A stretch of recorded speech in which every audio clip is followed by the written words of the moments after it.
സ്വപ്നങ്ങൾ സാക്ഷാത്കാരമാകുമ്പോൾ സന്തോഷങ്ങൾക്ക് അതിരുകളില്ലാത്ത ആനന്ദം. Mayuri golden diamonds, Kalikavu road, opposite town square, Wandoor. തോട്ടിലെ ഒഴുക്കിൽപ്പെട്ട് 2.5 വയസ്സുകാരന് ദാരുണാന്ത്യം. വണ്ടൂർ എറിയാട് കണ്ടമംഗലത്താണ് സംഭവം. ആലപ്പുഴ സ്വദേശി അബ്ദുൾ മുനീറിന്റെ മകൻ അബ്ദുൾ മുഹൈനാണ് മരിച്ചത്. എറിയാട് കണ്ടമംഗലത്തെ മാതാവ് നൊട്ടൻ വീട്ടിൽ തസ്ലീമ ബാനുവിന്റെ വീട്ടിലേക്ക് വിരുന്നെത്തിയതായിരുന്നു കുട്ടി. തോടരികിൽ കളിച്ചുകൊണ്ടിരിക്കുകയാണ് കുട്ടി വെള്ളത്തിൽ വീണ് ഒഴുക്കിൽപ്പെട്ടത്.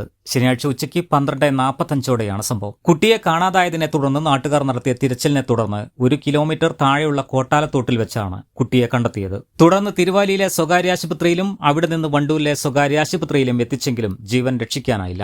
മഴയെ തുടർന്ന് തോട്ടിൽ നല്ല ഒഴുക്കുണ്ടായിരുന്നു. അപകടമറിഞ്ഞ് മന്ത്രി AP Anilkumar, Thiruvali panchayat president Suma Thariyan, vice president Muhammad Najeeb എന്നിവർ എത്തി നിയമ നടപടികൾക്ക് നേതൃത്വം നൽകി. വണ്ടൂർ നിംസ് ആശുപത്രിയിലെത്തി മൃതദേഹം മഞ്ചേരി മെഡിക്കൽ കോളേജിലേക്ക് പോസ്റ്റ്മോർട്ടത്തിനായി മാറ്റി. ഖബറടക്കം ഞായറാഴ്ച നടക്കും.